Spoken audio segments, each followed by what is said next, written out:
Hey, and welcome to the political show right here on Active FM, where radio has never been better. I'm your girl Cynthia, but you can call me Gix. And with me in studio we have Gavin Inston. Pastor Gavin. I was waiting for the Insland. black knight to speak. I saw him looking at me. I don't know what happened. I'm waiting for you first. Pastor Gavin Insland and The Black Knight. the Black Knight, right here on the political show where Christ politics is Hot politics. hot politics. And this week's hot politics, we are looking at a subject that the news doesn't. Yes, it touches our hearts. It's very. Well, last week's also touched our it did. Oh yeah, it no, did. definitely. But they're very connected. Yeah. They're very, very connected. That's why it touches our heart. Last week's show touched our hearts. And that's with regard to Christian persecution. But today we are going to be looking at some distressing stats that the media is not covering. Pastor Gab, do you want to give a more brief explanation? Yeah, we're talking about the nation of Nigeria. And, I think, just for our production team, what we should call this episode is Nigeria, the Silent Genocide. And while everyone's talking about Gaza, and in the last week or two, there's been talk of peace deals, and Israel's a terrible monster, and Israel is causing all the death in the world, and every problem that is happening worldwide is Israel. Israel killed Charlie Kirk. Israel does everything. The Jews, anything bad that happens, if the sun doesn't rise on time tomorrow morning, it's the Jews' fault. You understand? That's the world we live in. When in the meantime, right now in Nigeria, there is a huge genocide that is going on. And it's an Islamic insurgency where Muslims are actually routinely killing Christians. And it's something like over 100,000 Christians have been murdered in Nigeria since 2009. Now, Nigeria is not the first place that this has happened. My wife's family on her mother's side is Lebanese. And, there's been a genocide that has taken place in Lebanon. 30, 40 years ago, Lebanon used to be a majority Christian country. And now we're sitting in a situation whereby Lebanon is now, a Muslim majority country. And it hasn't happened because there's a major Islamic revival. It's happened because of persecution and because of attacks and Christians being murdered, and Christians, because of the pressure of the situation, immigrating out of Lebanon into other parts of the world. And this is the aim now in Nigeria, because in the north of Nigeria and to the northwest of Nigeria, there are states, because Nigeria's got a lot of different states that are Muslim, dominated, and a number of them operate under Sharia law. And then you've got the central and the south and the east, which are majority Christian. And so there's this massive, brutal, horrific genocide that is going on right now in Nigeria. People are walking out of church services, and the next thing, armed gunmen are coming and opening fire with semi-automatic rifles on these people as they're leaving church. And so this is the situation that's going on in Nigeria. The world is turning a blind eye. Even the church, the worldwide church, is turning a blind eye. No one is crying out for those Christians, and it's something like 80% of people that are being killed for their faith are in Nigeria. It's crazy. 80% is a very large number. But yeah, there's a person. Sorry, I meant to also mention there's a person by the name of Raymond Ibrahim, and I'd encourage you to go and to subscribe to his channel on YouTube. He talks a lot about the relationship between Islam and the rest of the world. He's actually studied it. He's written multiple books about it. And what we're going to be talking about are facts that have come out from a video that he's done recently about what's going on there. You can also, go and source information from an organization called Open Doors. They talk a lot about this as well. Yes. This is what the show is going to be about. It's going to be interesting, as always, right here on the political show where Christ politics is. Hot politics. Hot politics. This is the political show. So we are speaking about the silent genocide that's happening in Nigeria. And Cynthia's voice is turning into the silent voice. If you just hear my voice fading, it's not a sound thing that is It's happening. not the production team. No. It is just my voice is protesting the genocide that is happening in Nigeria. Nice. It's a failure of gigabyte proportions. Ah. But yeah, so like Pastor Gavin mentioned earlier, we watched a video by Raymond Ibrahim on YouTube where he speaks about the fact that Muslims are persecuting Christians and the media is hiding it. And I think if you've followed our show from the beginning, or if you've even just followed Christian persecution, you'll always see that media does hide the persecution of Christian in countries and all of these things. But in the specific video, he begins by referencing a previous interview that he had with a Catholic priest about the persecution in Nigeria, and the focus was on the persecution of Christians by Muslims globally, especially in Nigeria, but extending worldwide. And today we're going to no, let's just be straight. yeah. There are more than 60 countries, and we're talking about Muslim majority countries that that are persecuting Christians. Yeah. Okay, the persecution is huge. Yeah. And when you look at that right now, no one's saying anything about it. I mean, we're talking about Nigeria. We've mentioned Mozambique, which is our next door neighbor here to South Africa. It's happening there. Where your family originates from, the DRC. It's happening there in the east of the DRC. Somalia is an absolute disaster zone. Sudan is an absolute disaster zone. There are major attacks happening in Ethiopia and Kenya and all sorts of places like that. So the more bloodshed is being caused by Islamists on the African continent than anyone else. Yeah. That's true. So if you want to talk about the cause of war, Islam is the cause of war in Africa. Yeah, yeah. So just a bit about the background of the speaker, or Raymond Ibrahim, is that he's actually a Coptic. He comes from a Coptic Christian heritage from Egypt, and when he speaks about the fact that he's deeply connected to the issue, because if you actually go onto the World Watch list, you see that Egypt is also on the list. Yes. Wanted to mention as that one too. of those closed countries and stuff.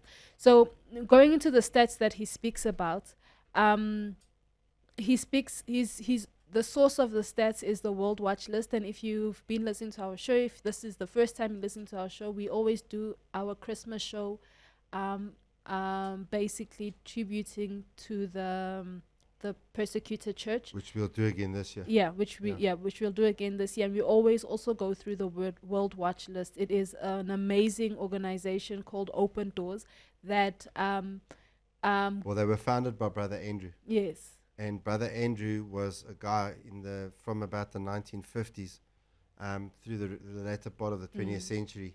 He was smuggling Bibles behind the Iron Curtain, Yeah. during the Cold War. And then when the Iron Curtain began to fall, he then, extended the ministry into Islamic-controlled areas. Yeah. And they're an amazing organization. They really do really good work in these closed countries. But every year they bring out a list that shocks me every time. Like, it's like, oh my gosh. They call the World Watch list, and these are the 100 of the worst places to be a Christian in. And ranking. Now, there's only 200 and something countries. So we're talking 100. Yep.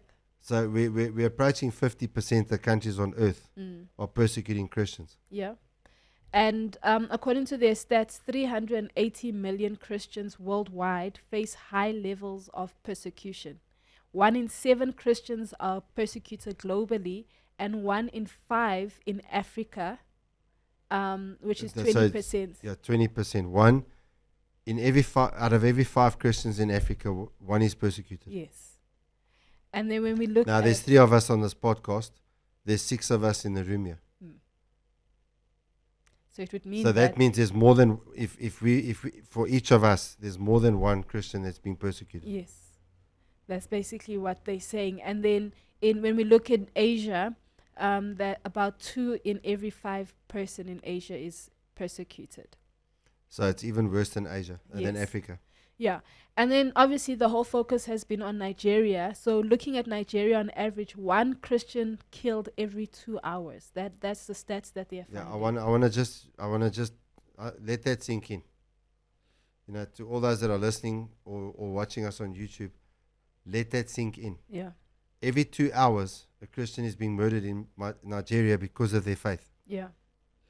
And what I did, I actually downloaded So the now all report LGBT and all these other rights and that are please, busy complaining, saying that the they're church is not being killed persecuting them. one every 2 hours. That's not happening. Yeah. I actually went and downloaded the actual report that that Open Doors has on Nigeria. Nigeria is currently sitting on number 7 on the World Watch list. Last year, Which they I were mean is sitting- hectic. Yes. Because we've watched it the last number of years. It's been rising steadily. Yes. Last year they were on number 6, and their persecution score was 88%. 88. This year it's also 88, but then it doesn't mean that they're getting better. Just because they're on number 7 and not number 6 and stuff, like just means that No, it there's means now another they- country. Yeah, there were 5 countries that were worse than them, Yes. and now there's 6. Now there's 6 countries that are worse than So them. someone overtook them. Yeah, that's what it basically means when as a Christian, especially if you listen to the show and you are a deep rooted Christian, I would really suggest that you go on there. One of my part of my prayer list comes from the World Watch list as well, praying for the persecuted church.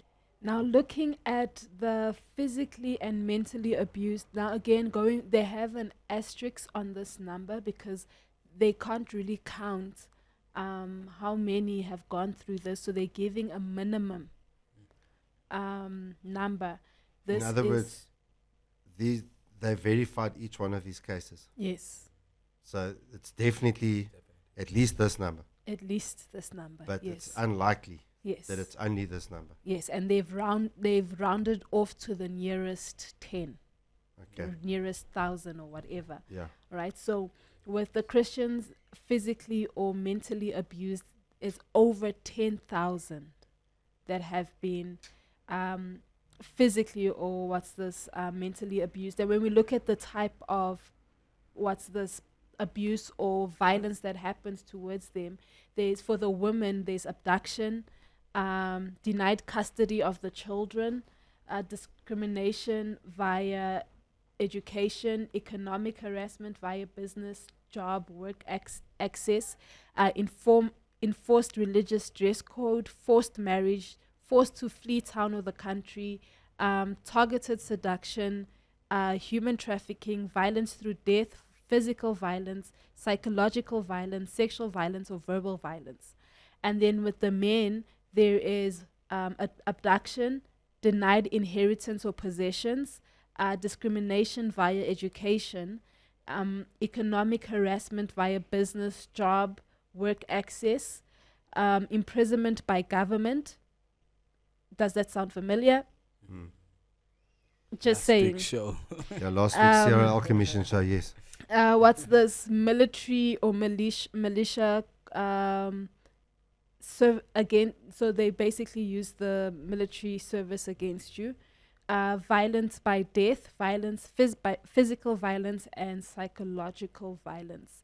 This is what is happening in Nigeria. I think we should probably teach people or the church what persecution against your religion or against your belief is, because what I'm realizing is some of these are happening in South Africa and we don't actually think it's persecution. Like in homes, there's some of the things that happen in homes. Yo, that's a very good point. Yeah. Mhm.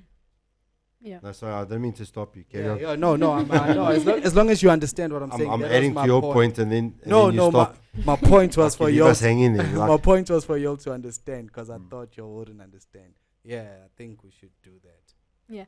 And before I give it over to your thoughts and stuff like that, something that I really want to highlight, and especially living in South Africa, and especially having done the show that we did last week, the episode that we did last week, and why it's very, very important as Christians to take heed to the warning and all of these things, is that if you look at Nigeria, according to the stats, 46.5%, so 46.5% are Christians. Yeah. and 46% are Muslims, meaning that there's supposedly more Christians in the No, they are. Okay, they are, and there are there are more Christians in Nigeria, yet the persecution is still so bad. And in South Africa as well, we believe that there is 80% Christians according to the stats and stuff like that. But we, because we are not persecuted, and no, we are Christians- persecuted, but we don't. We're an No, open no. Christians, country. the South Africans need to understand. Yeah, We're going to end up on this watch list. exactly. In That's fact, where I was getting we to. should be there already because Christian pastors are being persecuted. Their churches are being smashed down. Yes. All right, and you know, I know pastors who have been through this. Yeah. And what's happening is they come and they smash down the structures, all sorts of things that they're doing to the church. But Muslims are building mosques, you know, against building regulations, and they're just being left. And there's no mosque that has been taken down. Yeah. So, you know, In fact, we're seeing more mosques being built. well, we're seeing a lot of churches being built, but the authorities come and smash them down. They don't do that to the mosques, which means South Africa is already living under actual persecution. Yeah. And South Africans better wake up to this because the majority of you are Christians, and you better understand that the prevailing authorities and forces of the nation in every sphere of society are actually actively working against you and are actually actively working to undermine you and to stop the spread of the gospel. Yeah. Black Knight, what are your thoughts? Yeah, I have a lot of thoughts about this. It's crazy. But yeah, I think also one thing we should also look at as a country is I'm thinking, I don't know, I'm probably being biased about this because I'm just thinking of myself right now. But like I grew up in a church. I know a lot of people that I'm around that also grew up in a church. I know of a lot of people, like I think a lot of black South Africans would actually, if they have to agree, most of us grew up in a church and it made us who we are today. And if we Well, the church helped black people overcome apartheid. Yeah. literally, That's a fact. okay, I was not there, but I would even believe that because on Well, seeing where how was the Nelson church is doing Who today. educated Nelson Mandela, Walter Sisulu, Definitely, and all definitely. of His those guys? name Nelson is a Christian Yeah. name. It's not even a name. No, but that they were he was educated in a given. Methodist school. It makes sense. Him and Walter Sisulu and people like that became lawyers because they were educated in a church school Yeah. in rural Eastern Cape. And we already facing things like crime. We're already facing drug abuse where people, and that's getting people murdered, families murdered Yeah. because of drug abuse, crime. Because I know where I'm at, a lot of women get mugged or robbed as they coming from work and stuff like that because of such things. And then now, as a Christian, when you actually have a field or a terrain where you can actually fight and stand, because now this is my field, you know what I mean, and stand and fight for that. Because next thing, this will also, obviously to us, it will be a crime, but people will use this and just kill people and just say, I killed them because they were a Christian and I was not. You get what I'm saying? And we have like Pastor just alluded, and Cynthia, is that we have a lot of Christians, which is, I know for sure, it's not even, I don't even need stats for this. I know for sure that most South Africans are Christians. So to hear this and obviously being in last week's show also, like I'm so overwhelmed right now to say, as Christians, we really need to stand up. So guys, let's make sure we're at the march no matter what. As Christians, we need our voice back because we are the reason why. So you've missed the march that happened on Wednesday. Oh, okay, guys.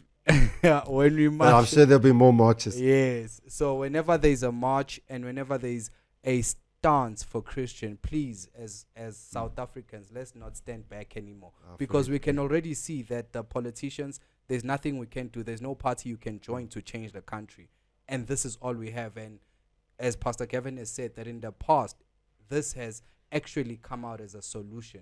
So let's use it again, and it's always our solution. The church is always our solution. That's what I'm seeing. Yeah. So yeah, that's Pastor my Kev, take. what are your last thoughts in terms of the fact that the media is not covering this? Well, who controls the media? Aish. The Apostle Paul spoke about the prince of the power of the air being Satan. Yeah. And so the airwaves, are controlled by the media. Obviously, through things like YouTube and, other social media platforms, we're able to get our messages out there, although our messages get throttled. Yeah. But, we're able to share it. And the reality is that if you look at the main media and even the social media engines that promote, in the majority of instances, they're led by an antichrist spirit. And so Jesus said, in the Gospel of John, that in this world you will have trouble and you will face persecution, but be of good cheer, for I've overcome the world. Yeah. And, so we need to keep our eye on Jesus. And as we were speaking, I think it was last week, when we were talking about the CRL committee, I think you were mentioning where Peter and John, went to the temple at Gate Beautiful, and they met the lame man there who asked them for money. And he said, silver and gold have I none, but such that I've given unto thee in the name of Jesus Christ of Nazareth, rise up and walk. And he rises up and he walks, and he's walking and he's leaping, he's praising God. That attracts a crowd. Peter and John start preaching.